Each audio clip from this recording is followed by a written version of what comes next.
It's my bad. I have my stupid headphones on, and I don't know if it was I was playing the Eagles lead-in music. Was anyone able to hear that, or was it all blocked out? Loud and clear, and I love the Eagles, and it's a perfect song. QB, you start and you can't stop. Exactly. Or from what's the line in the movie? "Yous can't leave." No, Jerome. "Yous can't leave. We're not done with you yet." So at any rate, so Joseph, you become sort of the man of the hour. We're probably one of the most sought after speakers these days, given everything that's going on with the Fed. It's all Fed all the time. And so I'm really, really happy that you will be with us for the hour. Um, there probably was a time, and I'm going to say this respectfully, that a nerdy Fed watcher was kind of like not exactly the world's most interesting man, but I think Jerome Powell has catapulted your career path here. So I want to thank you for all your contributions. Your Twitter, your Twitter feed's fantastic. You've done a lot of podcasts lately. It's absolutely awesome. So I don't know, Joseph. Why don't we just make this easy and we'll just kind of like go with the conversation. Um, I'd like to start out, if we may. You and I spoke. If it's okay with you, I'd like to play. You have a clip. We talked about this, the Bill Dudley clip from that you ran recently, and it was a CNBC interview with Steve Leisman, and I thought it was really spot on. Before I play it, um, could you just maybe Joseph the Fed seems to be at a crossroads here. It's like the old Yogi Berra line: when you come to a fork in the road, take it. So before I tee this up, maybe just from where you sit, what do you think the Fed's thinking here? I mean, they got to slow the economy down to get inflation under control. And what do you think is going through their minds right now, Joseph?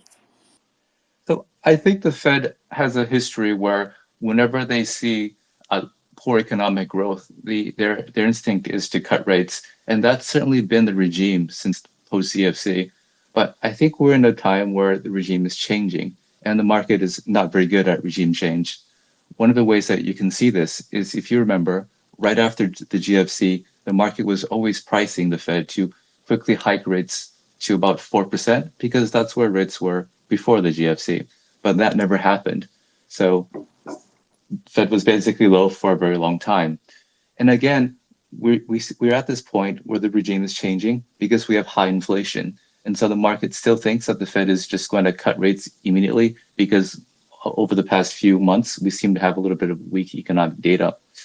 Now, the Fed right now is trying to make the balance between its two mandates, full employment and price stability. Now, usually there are trade-offs between these two mandates because when the Fed hikes rates, maybe it gets inflation lower, but then it also makes unemployment higher. So these two mandates push against each other. And in the same way, when they cut rates, maybe they get unemployment lower, but maybe inflation becomes higher. So again, there's a trade-off. Got Now, it. usually this would be a hard choice for the Fed, but Powell has actually made it really clear right now that right now they're a one mandate Fed. They're really first and foremost about inflation. They say that full employment is conditional on price stability, and their commitment to price stability is unconditional. So, from the Fed's perspective, it's actually pretty easy what they're going to do. It's just that the market hasn't grasped this regime change. And this clip that you're about to play, George, it just encapsulates it perfectly. Now, for those of you who don't know, President Dudley was formerly the president of the New York Fed, and he was one of the smartest and sharpest people on the Fed. He was their brain trust. And so when he says something, you guys really have to listen because he knows what he's talking about. Thanks for that, Joseph. And I actually got to know Bill Dudley a bit. My prior life managing a hedge fund when Dudley was the chief economist for Goldman Sachs before Jan Hatzius, and I thought he was always a very sensible fellow. So let me play this. This time, I do not have my headphones on, so hopefully you'll hear this clearly. This clip is going to run about 5 minutes, so everyone just listen. I get to your calls about what the Fed needs to do here. Let me just ask you this. Has the Fed lost the thread here in that we have people coming on and saying, well, now after the Fed's pivot, inflation is still 8.5%, and the market is pricing in cuts. You have one Fed official after another coming on and saying, we're going to stay tight for a while here. Is the Fed lost the narrative here, Bill? Well, I think the market's misunderstanding what the Fed is up to. The market's taking the notion that they're going to slow down the rate of tightening to imply that the peak in rates is going to be lower and the Fed's going to cut rates in 2023. I think the Fed's going to be higher for longer than what market participants understand at this point. And I think basically people misread the last Powell press conference. They took the notion that we might not get 75 basis points in September as implying that the Federal Reserve is almost done. I don't think the Federal Reserve is almost done. They know that they have to do quite a bit more to push the unemployment rate up to generate additional slack in the U.S. economy.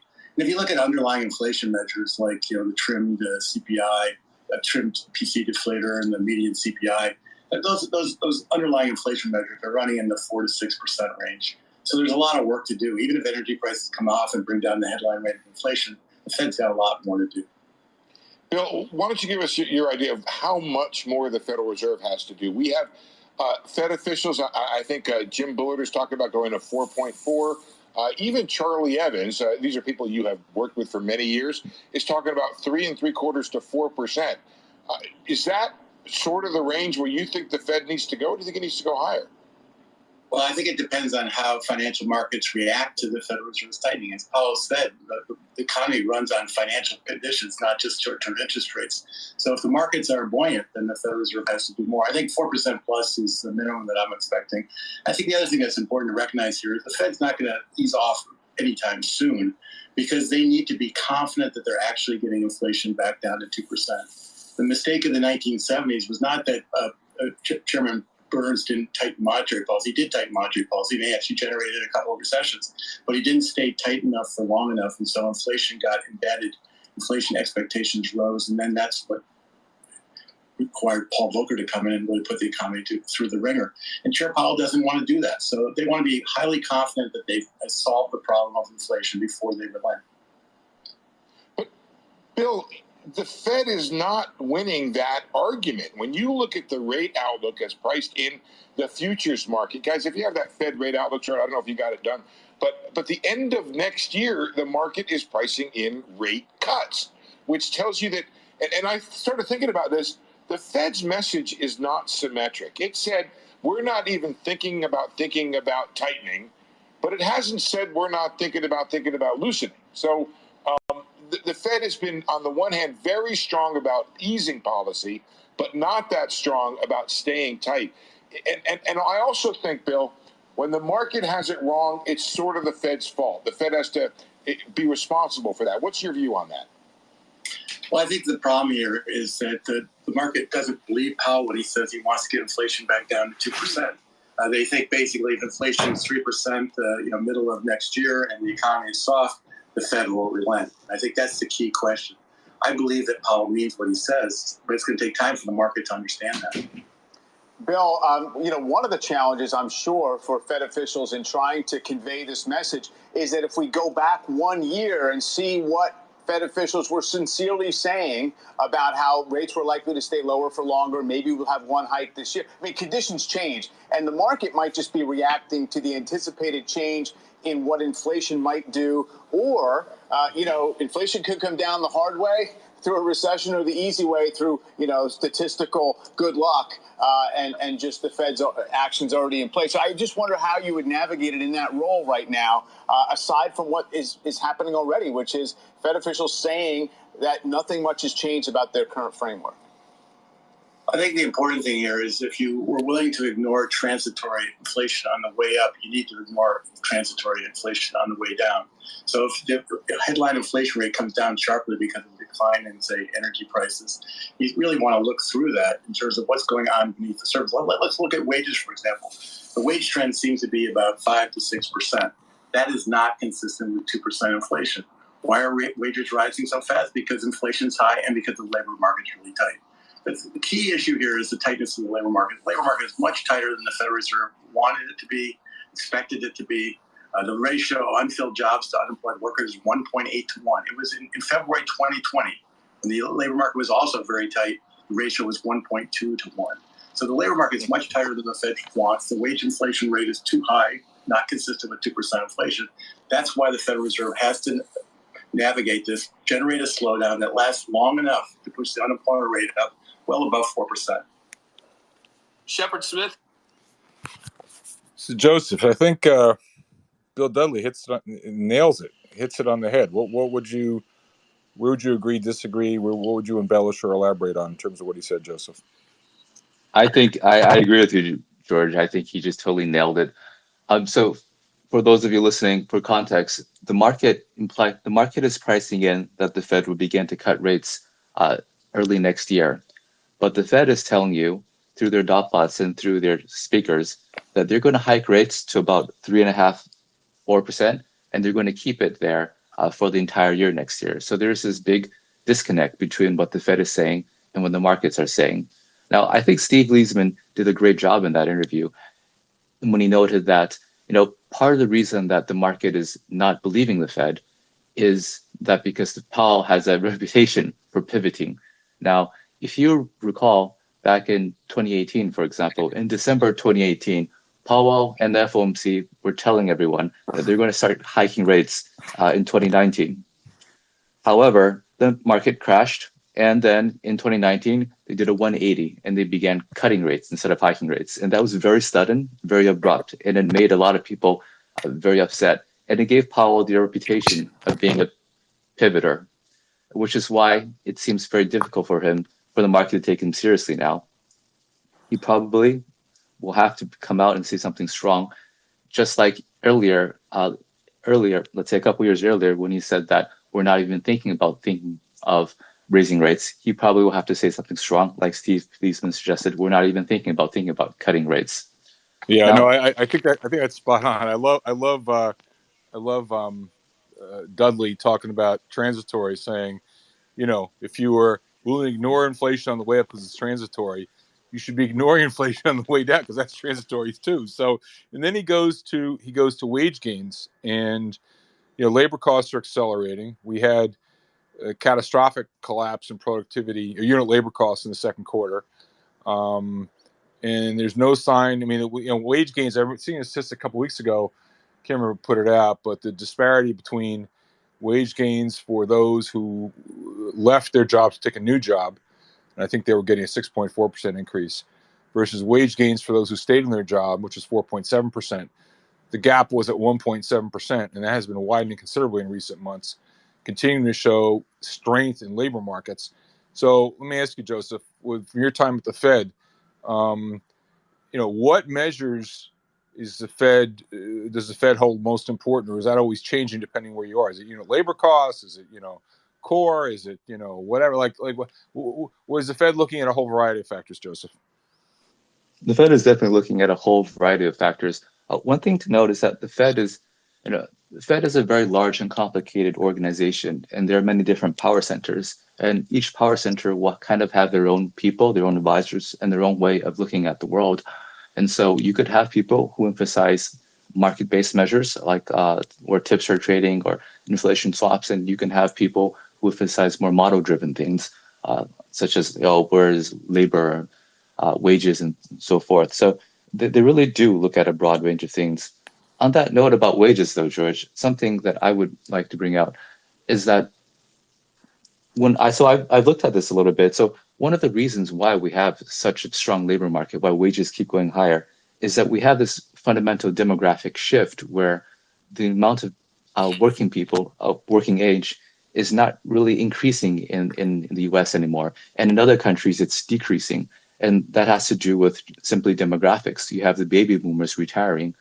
You have an aging population. And so if you look at a graph of demographics, you'll see that for the past few decades, the working labor force has steadily increased, and it's just not doing that anymore. So this high, very strong labor market could be here to stay, or it would take very strong policy measures to weaken it. So that's something that I think is very different for this labor market compared to the past, and that has very big implications for monetary policy as well, because if wages remain strong, rates will have to go higher to get the desired effects of weakening wage growth. So, Joseph, is it therefore the case that we don't really get, what's the likelihood of getting a big slowdown in inflation without a recession? Nah, that's just not likely. I mean, if you look at history, that's not likely. So I think of inflation as coming down when people basically can't afford higher prices anymore. Now, how do people afford higher prices? Well, people get their money from one of three ways. One is wages, which we've just spoken about, and that seems to be strong and probably due to demographics will remain strong.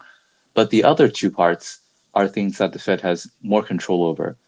The second part is just by borrowing from a bank. So banks create money. So if you look at bank credit creation, it's going at a rate of 10% a year, and consumer credit is also exceptionally strong. Recent Fed data just that came out, I think last week, showed that consumer credit was growing at one of the highest rates that is ever grown at. And the third way that people can afford higher prices is just from asset gains. So you have tremendous wealth in crypto, if you have tremendous wealth in your housing equity or stocks, you can sell that and you can use it to afford higher prices.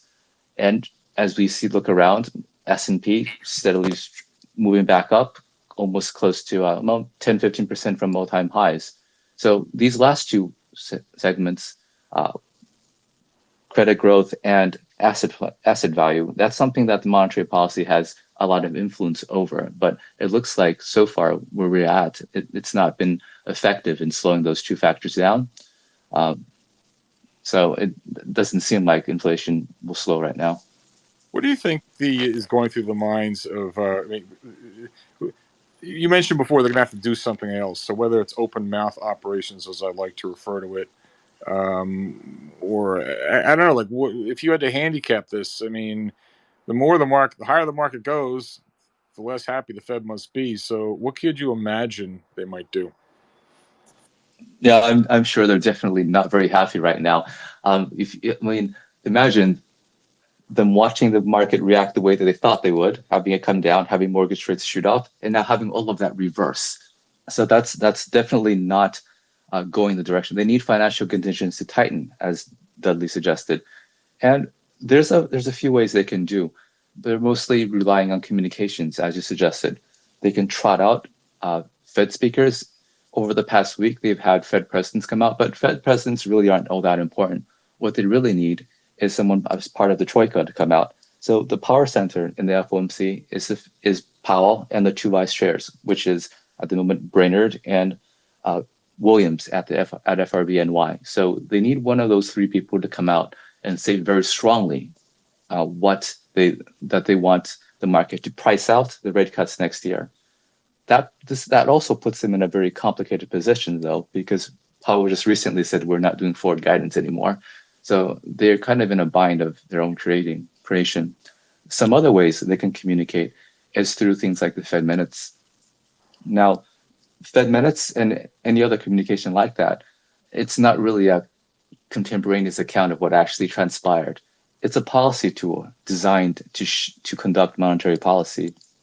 So what happens is that after the meeting, they look at what the market's reaction was and want to make sure that the market understood what they were trying to say. And if the market doesn't understand that, they will try to make it clear through things like the minutes and Fed speakers what they want the market to do. So you can see more hawkish communication in that way as well.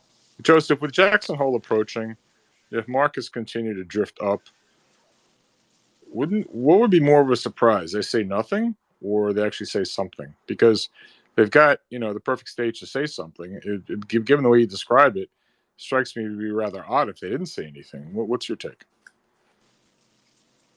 George, that's usually a very good. Jackson Hole is usually a perfect place to launch big policy speeches, and that would be a very natural way if they wanted to say something big. Jackson Hole would be something to focus on. I completely agree. Right. So, Joseph, let's go to the balance sheet. So I know there's been a lot of chatter about the size of the balance sheet. Couple questions. What matters more, the size of the balance sheet or rates, and then the interchange between those two? And then also maybe give us a mark to market on how's the balance sheet gone down hardly at all the last 2 or 3 months, and why is that? It might have to do with the Treasury General account and so on and so forth. And what do you expect? So first thing, what's more important, size of balance sheet or rates, or both? That's a really hard question. I don't think I don't know the answer to that, but what I've noticed is that it just usually, and market participants have noticed this as well. So just narrowly looking at the impact on risk assets, when the balance sheet expands, risk assets seem to go higher. And everyone, there's very many different theories about this. And sometimes people just buy because they other people are buying. So I think mechanically, though, there is an explanation, and that is that has to do with the portfolio balancing channel. So let's say that the Fed does, $1 billion in QE. What that does is that takes out, let's say, $1 billion in treasuries, and from a non-bank perspective, replaces it with $1 billion in bank deposits. So let's say you're a big asset manager, you sell $1 billion of treasuries to someone who ultimately buys it as the Fed, and you get $1 billion in bank deposits in your bank. Now, bank deposits are a form of money, but they are not the same as treasuries.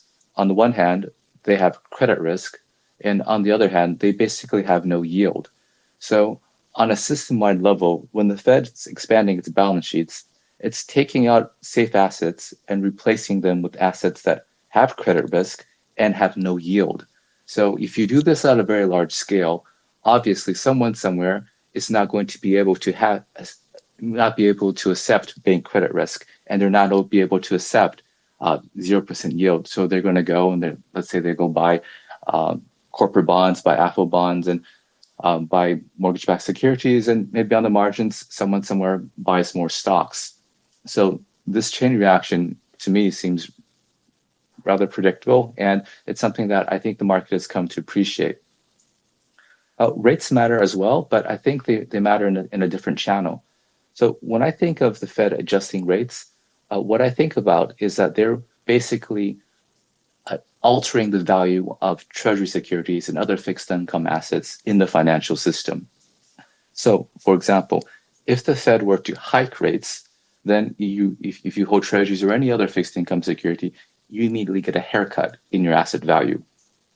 Now, because many market participants, they hold portfolios that are balanced. So let's say if your treasury portfolio, your fixed income portfolio loses some value, then you're going to have to sell some stock to rebalance it so that you go back to your original allocation.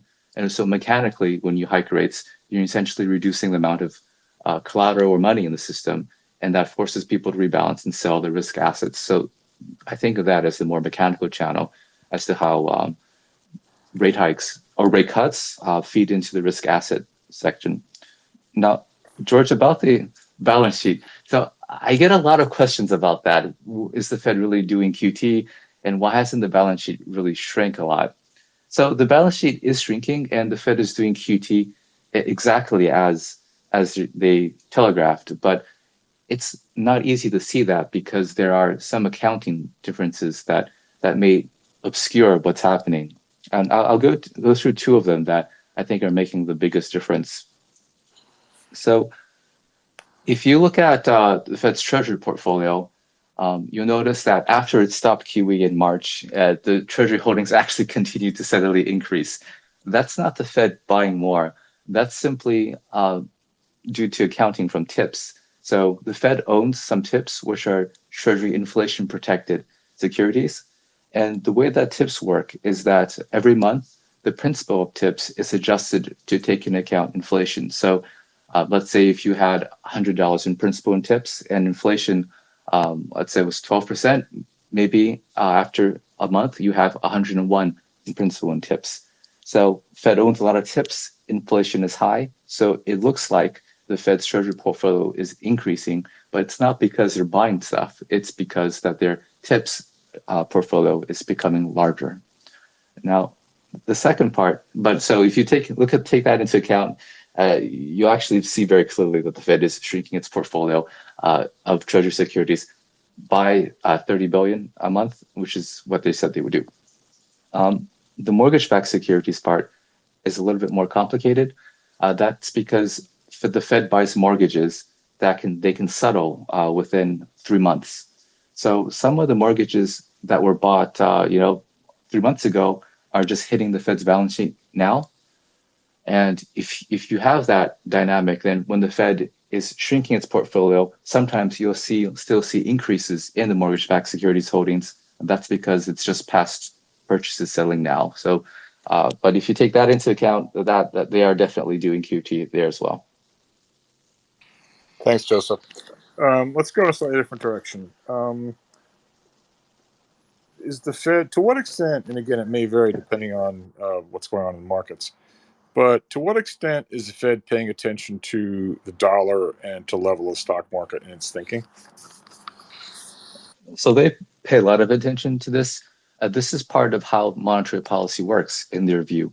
If you hear Chair Powell talk at his congressional hearing, he thinks that monetary policy works through three channels. One is affecting interest rate sensitive parts of the economy, like housing. Second is financial conditions, which you can say is code word for stock prices or credit spreads. And three is the strength of the dollar. So when the Fed says that they want financial conditions to tighten, they want the stock market to go lower, and they also wanted the dollar to go higher, and that, in their view, is part of what can, let's say, fight inflation. Although on that note, I think it's important to realize how that actually works. So when the US buys anything, it's already invoiced in dollars. So there's no exchange rate benefit from a stronger dollar. You don't import deflation because everything that you pay for is still invoiced in dollars. What happens is more that people, let's say if you're in Japan, and you're buying oil, the oil suddenly becomes much more expensive in yen because the dollar is appreciated and oil is priced in dollars. And so it's more that other countries have to bear the brunt of the adjustment.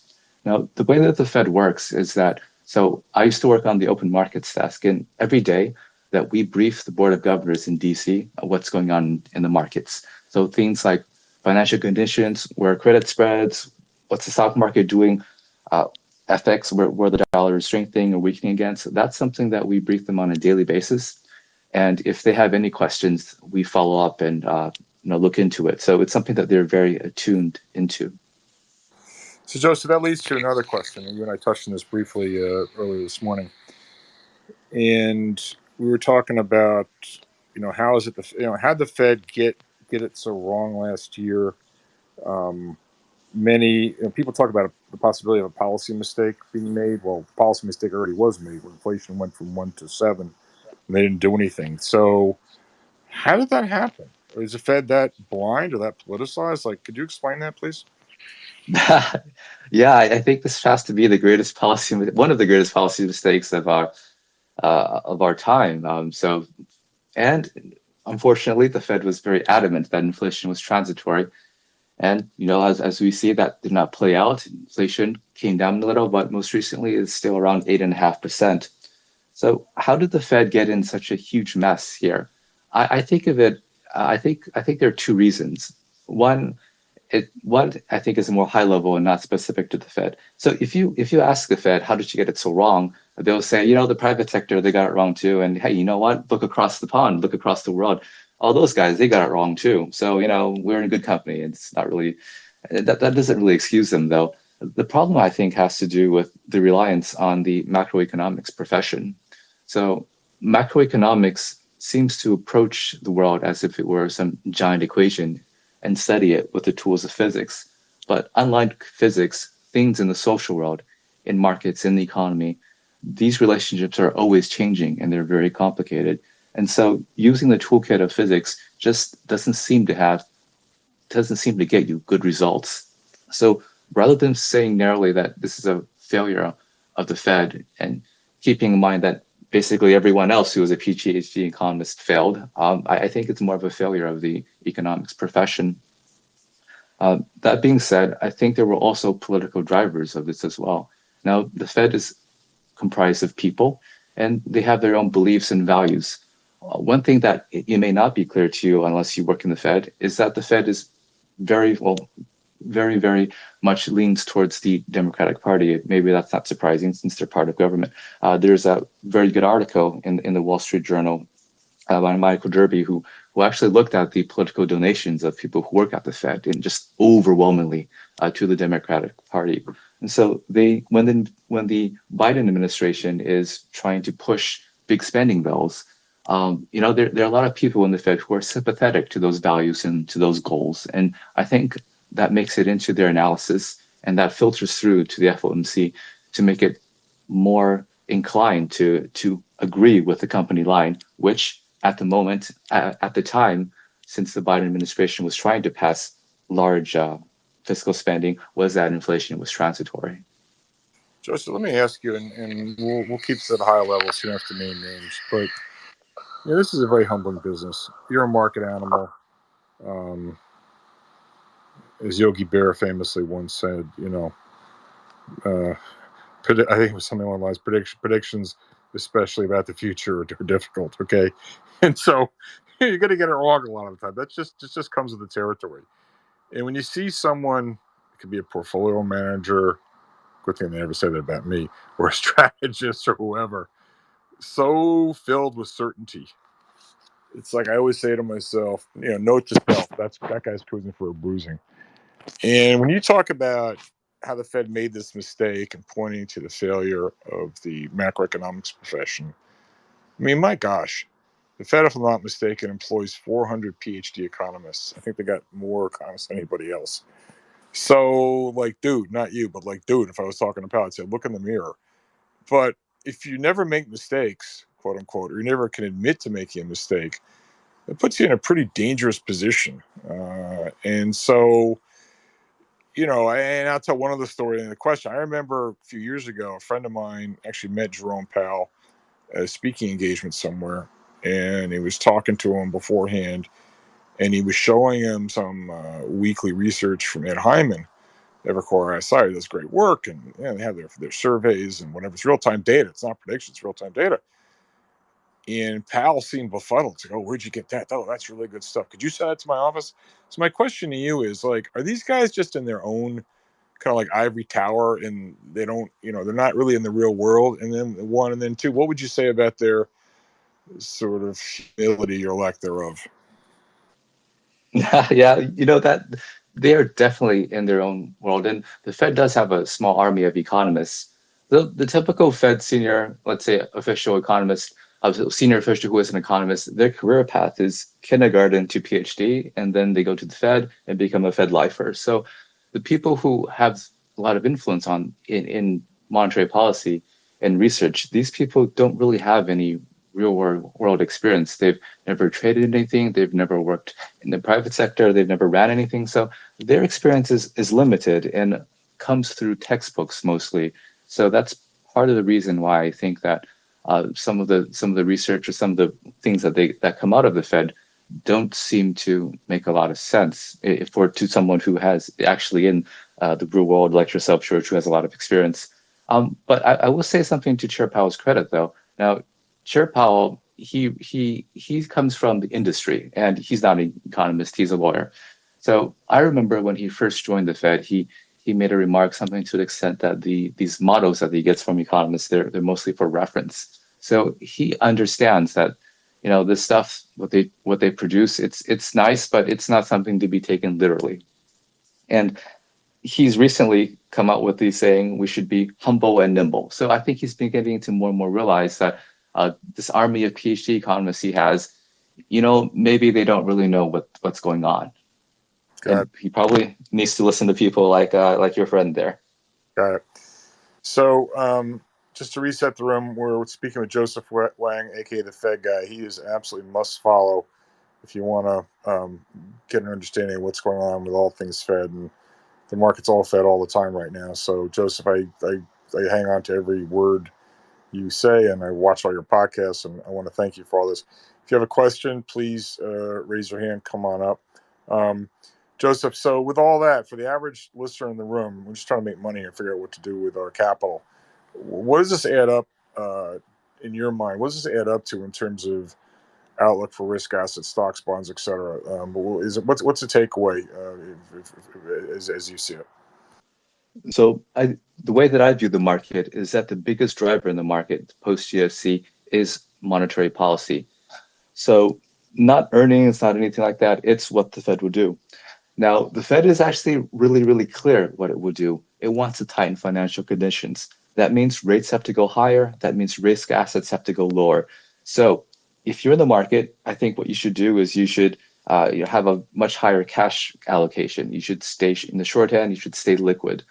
If you have a wide mandate, you can look at, let's say, being short, or let's say looking at VIX. It looks like option. It looks like implied vol is low, maybe puts, things like that. But if you're just a standard retail investor, I would be very cautious, and I would be in cash. Follow-up question. Question of moral hazard.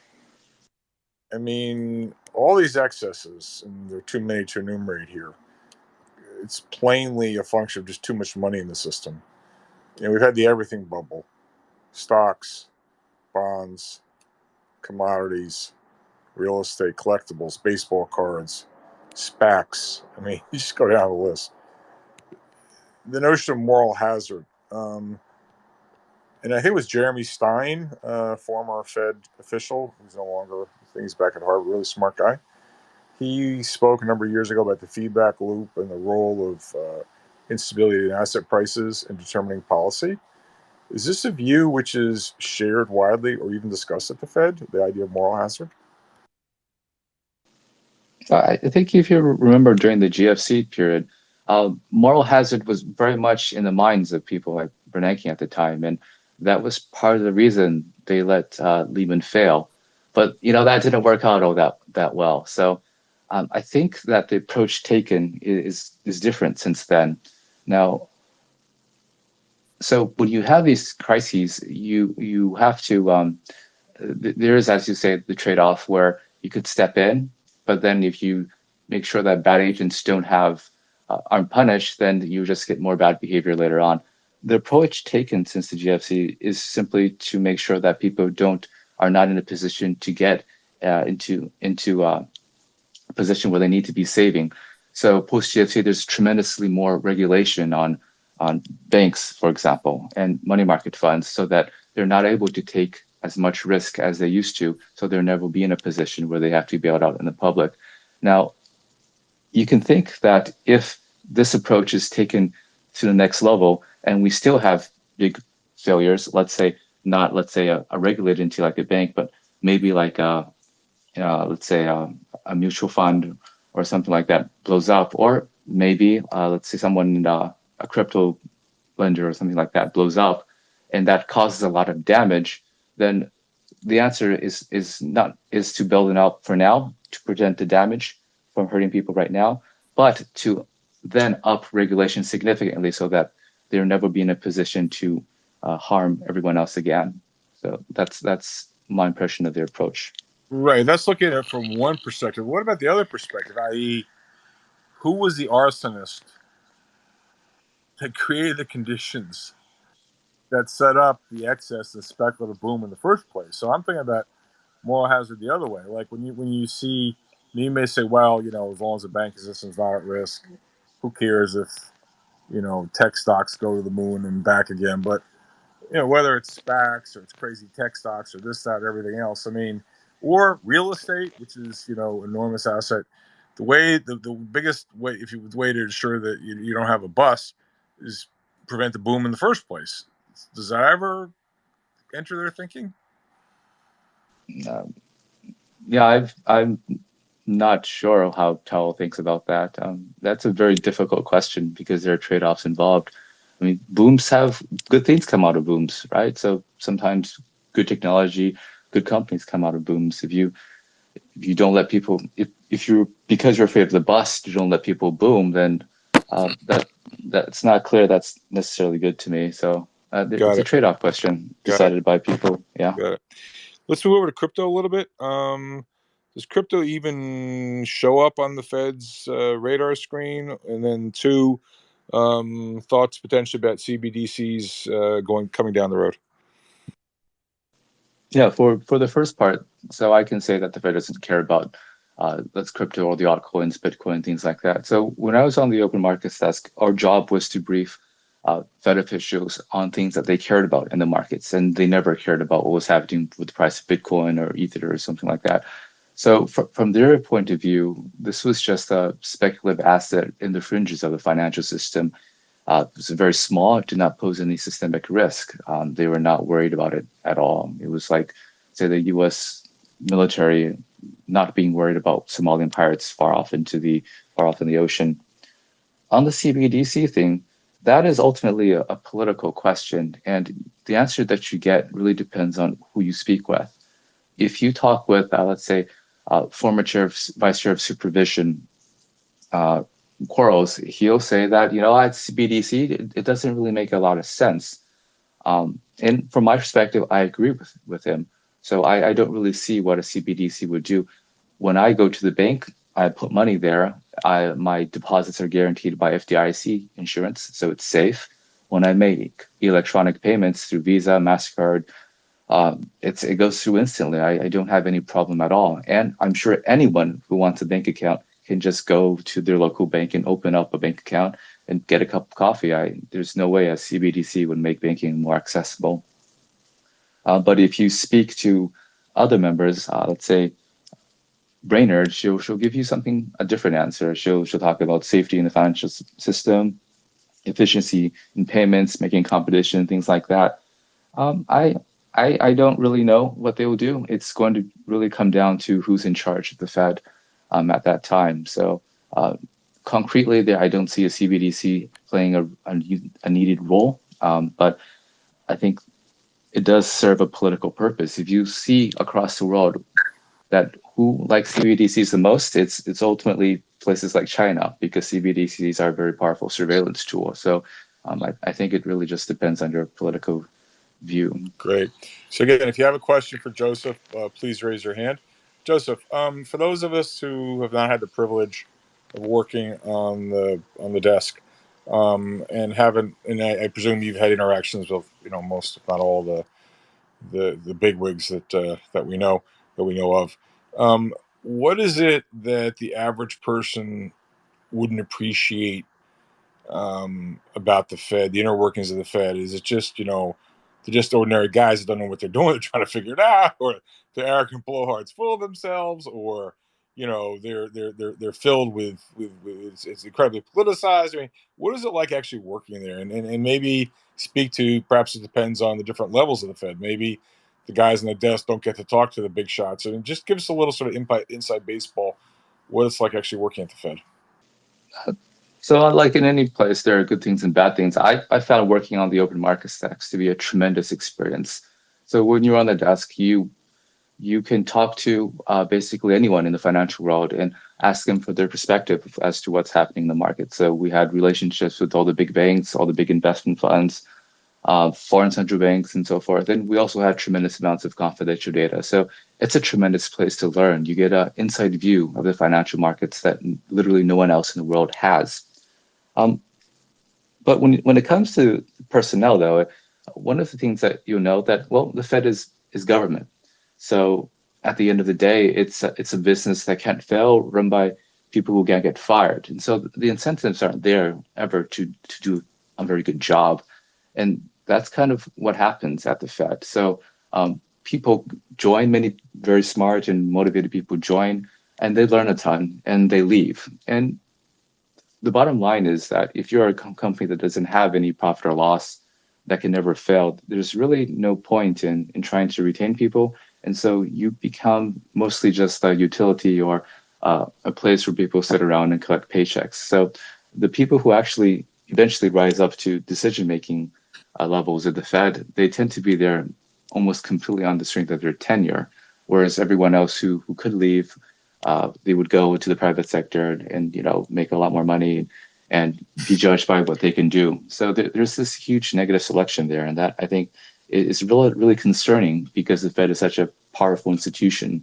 Yet many of the people who make these decisions just don't really seem to have the knowledge or expertise that is suitable to the job. But to be fair, that's probably true of many public institutions in the U.S. And I think Wow. over the I'm not feeling any better, Joseph. I got one question, then we're going to go to Jackson and Gordon. I got one more question for you. There's a lot going on around the world. a lot of places where the situation is far more dire than in the U.S. Situation in Europe, and exactly looking too hot for all the reasons we know. China, things are going from bad to worse. The Japanese can't get out of their own way, et cetera, et cetera, et cetera. To what extent are developments abroad, to what extent do they factor into the Fed's thinking? And then I also didn't mention emerging markets. So all of it, because the U.S. has become an increasingly small part of the world as the rest of the world's grown, but we have the world's financial system. Everything's done in dollars. So surely foreign developments must enter into their thinking. But how do they enter into their thinking? That's a great question. So the Fed will tell you that, first and foremost, their responsibility is to the U.S. and their mandates doesn't have anything to do with what's going on across the world.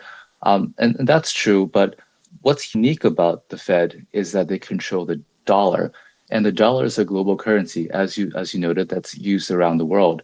Now, the thing is that if there's a demand for dollar financing, let's say in Japan or China or somewhere outside of the US, that directly spills over to financial conditions in the US, because people who really need dollars, let's say in Mexico or whatnot, they can ultimately come onshore and bid for dollars in the US. So for the Fed, it's impossible for them to control short-term interest rates in the US without also controlling short-term interest rates abroad, because the two markets are deeply connected. So even though their mandate is strictly what happens in the US, that's impossible to do unless they have a foothold abroad. And the way they go about doing that is through a tool called the FX swap lines. And FX swap lines are, in a sense, an emergency lending facility to foreign banks. So let's say you're in Europe, a European bank is getting squeezed for dollars. Now, that's a problem because the ECB can't print dollars. So what are they going to do? So what would happen is that the European bank would go to the ECB, who in turn would go to the Fed and borrow dollars from the Fed, and the ECB takes those dollars and then lends to the foreign commercial bank. So the Fed has these tools to have a foothold in what's happening abroad in the dollar world. But that's just kind of the extent of their dealings. When you talk about things like the currency strength and so forth, the Fed will just tell you that foreign central banks have tools to deal with that themselves. So when you see enormous dollar strength affecting how affordable things are in some developing countries, the Fed is not going to do anything about that. They will just point to the foreign central banks, who can either, let's say, raise interest rates to strengthen their foreign currency, or draw down their foreign reserves to weaken the dollar, strengthen their local currency, and so forth. So it's a mix between the Fed's toolkits and what they expect foreign central banks to do themselves. Got it. All right, so now let's go to some questions. First, we've got Jackson, and then Gordon, and then we'll do Michael. Jackson, good to see you, man. What's up? Got a question for Joseph? Absolutely, Joseph. Huge fan. I own your book. I've gifted your book. Big fan of your work. My question to you is I've got Randy Krosner getting more airtime than he got during the GFC. Dudley's talking this down. You're talking it down. The deputies are not cutting it. So what is it going to take for Powell to rein this in? I mean, I just am so frustrated. Loretta Mester, it's just not working. He's got to come out and do something. So when and what is it going to take? I mean, it's just very frustrating. Hey, Jackson, thanks so much for your support and your readership. I share your frustration, and I'm sure Powell is sharing your frustration too. It just won't go down no matter how many Fed speakers he sends out. I think the key is that the Powell Fed has just this reputation of being a pivoter, and the market doesn't take them seriously. So he's going to have to up his game. So that can be a couple of things. Well, three things. One, it could be what's written in the minutes when they're released. It could be him or one of the other two vice chairs come out and say something, or it could be, as George suggested, in Jackson Hole coming up soon, that he makes some big speech that conclusively convinces the markets that he's going to be higher for longer. So he has a lot of opportunity coming up. So I'm sure that he's going to take it. Awesome. Thanks. Now we got a Gordon, and then we got Michael. Gordon, welcome. Hey, George, thanks for the call. Joseph, excellent commentary. Just two questions. One statistic that I've looked at is over the first 100 years of the Fed, they did about 900, just under a trillion in balance sheet expansion. And with Obama, with QE, they did that in 3 years. And with Powell, with COVID, they did that in 2 months. And in addition to that, they vocally urged Congress to join in what I'd see as a spending orgy. And as a result, we got, 50-year high inflation. Are these people reckless in your view, or do they not know what they're doing? And then I have a follow-up. Thank you. So so when I think of what happened in the past year, so as you know, Gordon, that inflation is out of control. So I think of that as more about the fiscal side than the monetary policy side. So just printing and spending trillions of dollars, which is what the fiscal authorities did. Now that is absolutely reckless. And that obviously particularly created huge inflation. But on the Fed side, what they did was also not good. What they should have done was lean against fiscal spending. But if you look at their actions, let's say keeping rates at zero and buying treasuries and mortgage-backed securities, that's more of an interest rate channel, more of a financial market channel. I think of that having big impacts on risk assets and the housing sector, which is very interest rate sensitive. But about the broader stuff, though, I think it has less impact. I think they both did not do a good job, but I would blame the fiscal side more than the Fed for what we see today. Yeah, but I guess on the fiscal side, I guess my point was Chairman Powell vocally urged Congress to spend fiscally during COVID, and I haven't heard him rein that back in. In fact, they just did another $1 trillion in fiscal stimulus. So do you think the Fed is not to somewhat blame for these people continuing to spend recklessly? Gordon, that's a really good point. Now, usually whenever Chair Powell was asked about his commentary on congressional actions with fiscal policy, he'd say something like, I'm going to stay in my lane. I'm going to stay in my lane. And he says that over and over again during congressional hearings.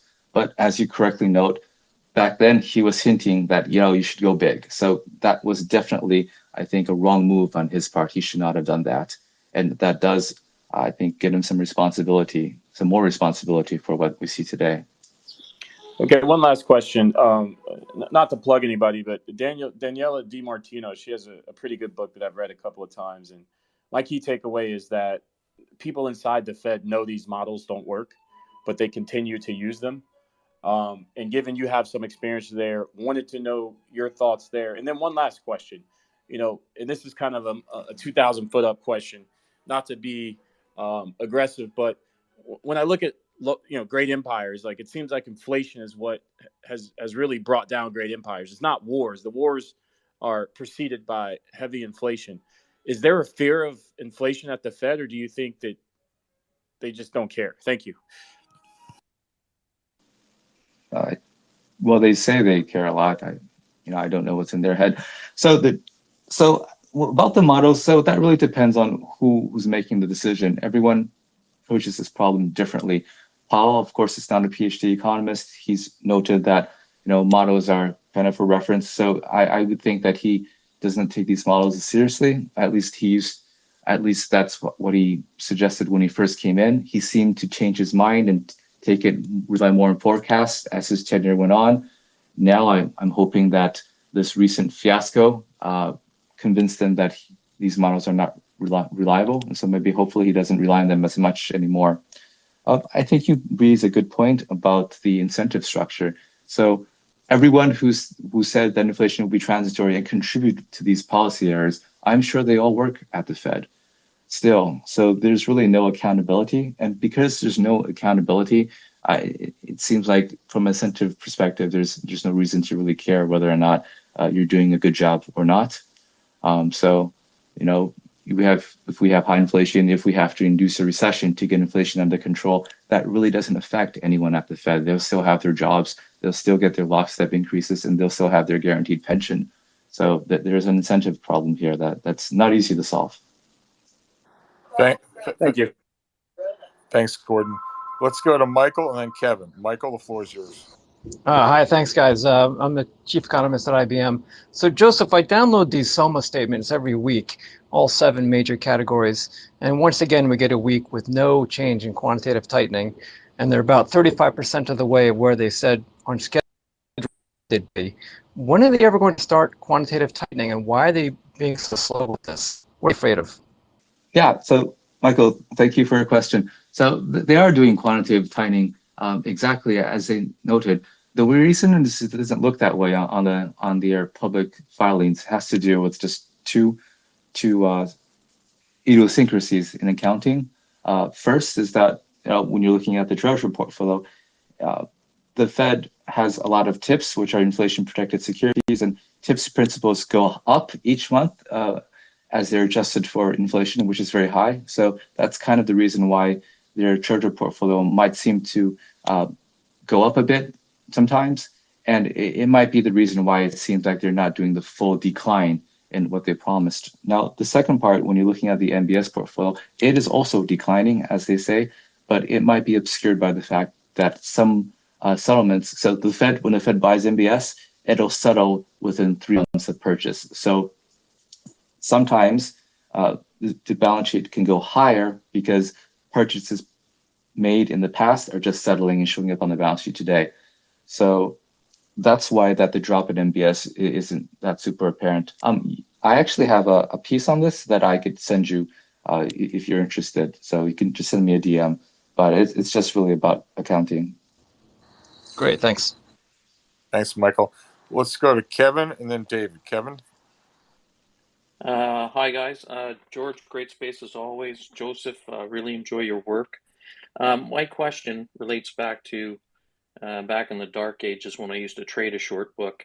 We always sensed that Greg Gipp was kind of the back channel way that the Fed would kind of signal their intents on moves during the blackout window or different times. And my sense is that Nick Timmerhouse seems to be the same. What's your take on that? It does seem to be the case. Nick was the person who wrote the story that the Fed is going to go 75. Nick also has a very good book called The $1 Trillion Triage, which is, it's a kind of account of what happened, and it includes a lot of information on Powell. So it does appear that they have a very good relationship. So I agree that Nick is basically the new unofficial leak for the Fed. Great, thanks. See, Joseph, question for you before we go to David, who's next. Given your views, I just want to go back to something you said before, so make sure people heard it. You're pretty downbeat on risk assets. You think you wouldn't buy stocks, you wouldn't buy bonds. I mean, where do you think rates are going to go, be it short term and long term? You have any thoughts on that? How would you go about thinking about where interest rates might go from here? So if you're talking about, let's say, the 10-year, I think of rates as supply and demand. Now, if you look at what's happened, so the supply of Treasury securities is largely determined by the fiscal deficit and in part by quantitative tightening. If you look at the projections of the supply for the coming years, they're historically high. So, $1.5 trillion this year, next year, and then thereafter that, it's going to be $1 trillion forever. If you think back what things were like just a few years ago, Treasury supply was about $500 billion a year. So you have an asset which is basically growing tremendously, just tremendous issuance every year. And on the demand side, it's really not clear who the buyers are. Pre-COVID, the marginal buyers of treasuries were the hedge funds. They're doing it part of their relative value trades. Post-COVID, it was the Fed buying trillions and also the commercial banks buying hundreds of billions. But those guys, they're not buying anymore. They've told you they're not buying. Fed is not buying. So you have tremendous supply of treasuries, and you have people, I don't know, marginal buyer that we don't know who is yet, and inflation potentially rising. So I think rates go meaningfully higher. I would expect, I wouldn't be surprised if the 10-year goes to 4% by the end of the year. Wow, that'd be something. All right, so we've got David and then Frank. David, you're up. So considering, thank you very much, George, and thank you very much, Joseph, as well. Considering what we were just discussing, what's your perspective on real yields in that relation? And given dual mandate, the actual relation on the elasticity of employment, and specifically Robert E. Hall's long slump, and the specific economical activity as we're going into it, as to us potentially going into this slumpish economical times. So it does look like economic growth is slowing. So I think that again, I would reiterate my point that something big that's happening in the world is that we're going into a world where we have both fewer people and older people. That means there's going to be fewer people working. That means the supply of labor is declining. Now, if you think about growth output as just inputs plus productivity, which is being able to get more outputs with the same inputs, then you're necessarily entering into a world where structurally you're going to have less output. That's not necessarily bad. Overall we're going to a world with fewer people as well. So I don't think that this past 1,000 years where we just keep growing and growing, that doesn't make sense anymore if your population is shrinking. So I think that means very different things for monetary policy as well, because if you're not growing structurally, then the question is, how do you allocate resources between people? Let's say between people who are retired and don't produce anything, and between young people who are still producing something, and especially when you have more and more retired people. I think the way to reallocate that, of course, fiscal policy, but from a monetary policy standpoint, it's higher real yields. You want to make sure that the people who produce stuff are incentivized to not consume them so that the retirees can consume them. So I think that real yields will also go higher in the future. I'm not sure if that answers your question. Thanks for that, David. Frank, you're up. Frank, the floor is yours. George, thank you, and Joseph, thank you as well. Quantitative tightening is supposed to go up to 95 billion, as you know, in September, with 35, I think, in mortgages. Mortgages aren't going to roll off at that speed, and so they'll end up doing less if they only do it through roll-off. I'm curious whether you think Powell introduces the concept of selling mortgages at Jackson Hole. Thanks. No, that would be a hawkish surprise. So as you note, Frank, that the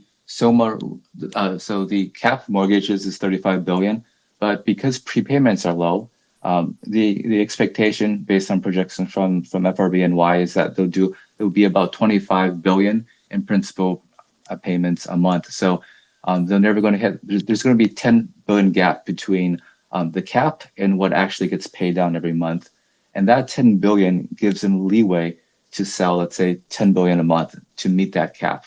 I think that's by design, and I don't know if they're going to be selling it though. So earlier in the year, there's a lot of whispers about that, but I don't really hear Fed officials talking about that anymore.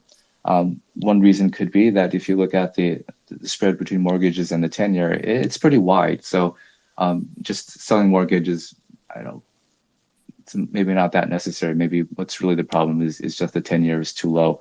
But that would definitely be a hawkish surprise, and it's a toolkit that they could deploy.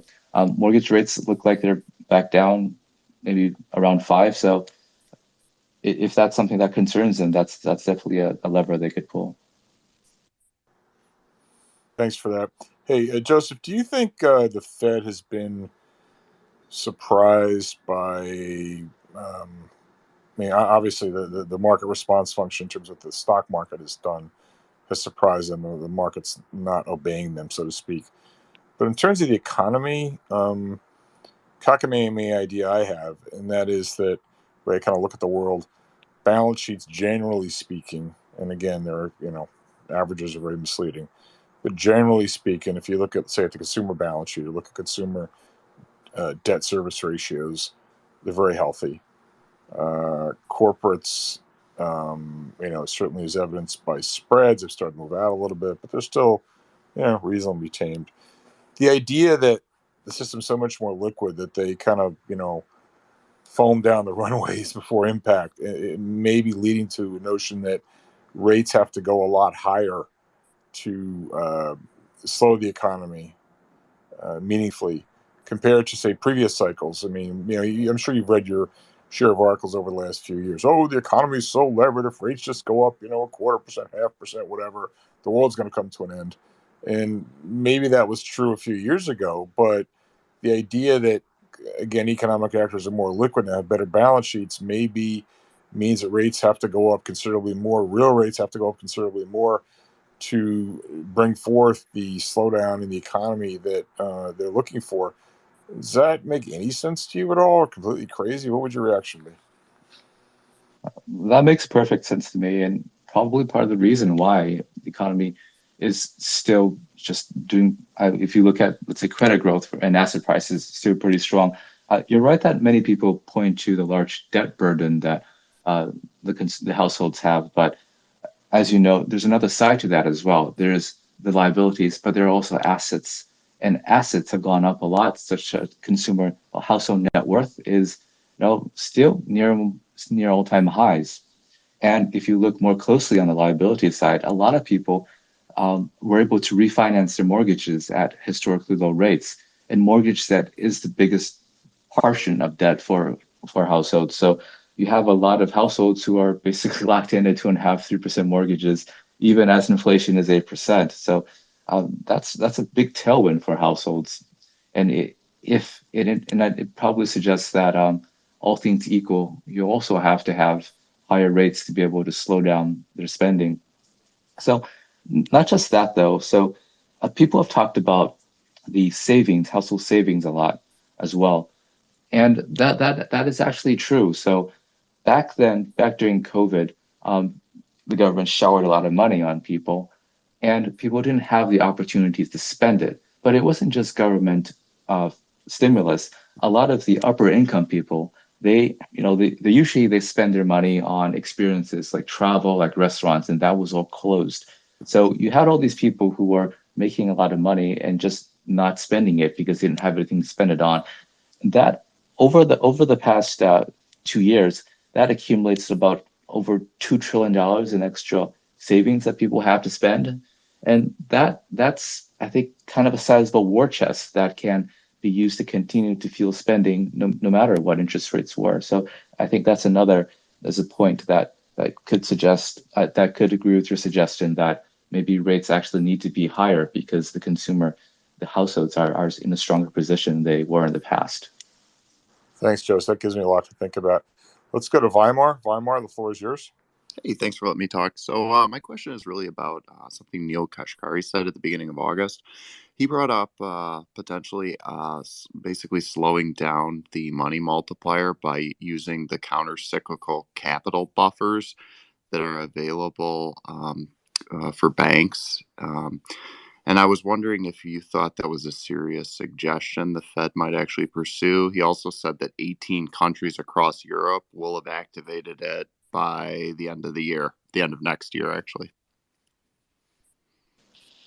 So the Fed has control over the banking system. So in the past, what the Fed would do is they would adjust rates, and then based on that, they would try to alter credit creation. But post GFC, the Fed has a lot more control of the commercial banks. There's a lot more regulation, and one of that is the countercyclical buffer, which in effect makes the banks maybe more or less likely to create credit because they have to have more capital, and that could be a tool to slow down the economy. But I would also note, though, that in the modern financial economy, banks play a much smaller role than they did in the past. You have the capital markets as another big provider of financing that the Fed doesn't have as much control over. So if you wanted to borrow money, you could go to a bank, and then the bank would be affected by whatever the Fed wants to do to slow down credit. But you could also go to all these private debt funds, BDCs, private equity, or you could float your own bond and have a mutual fund buy it. So in that sense, the Fed has less control. And I hope that Neil Kashkari did not mention the money multiplier. That would be very disappointing. Most people don't understand that's not really how the world works. But Yeah, you did mention that. well, anyway. So I think it does help by tapping down on bank credit creation. But as I also noted, it's banks are a smaller part of the financial economy, and so it would have some effect, but probably not a lot. Joseph, I want to thank you. You've been incredibly generous. This has been very enlightening, getting into the weeds on all things Fed. Please follow Joseph. He's a terrific mind, knows more about the Fed than and can drill it down into easy to understand concepts. And also do buy his book. I bought his book. It's Central Banking 101. It's got very good reviews. So, Joseph, I salute you. I mean, not only have you given us a great hour and 15 minutes here, but your book to get such good reviews on something which is sort of as dry and unusually uninteresting as Fed policy. I mean, it was my hat's off to you. I didn't think it was possible. So, Joseph, I really want to thank you. This has been great. And again, I hope to consider coming back in the future. Thanks, George. I had a great time. I really enjoy your space. I've learned a tremendous amount from all of them. Thanks for all the good questions, and happy to come back anytime.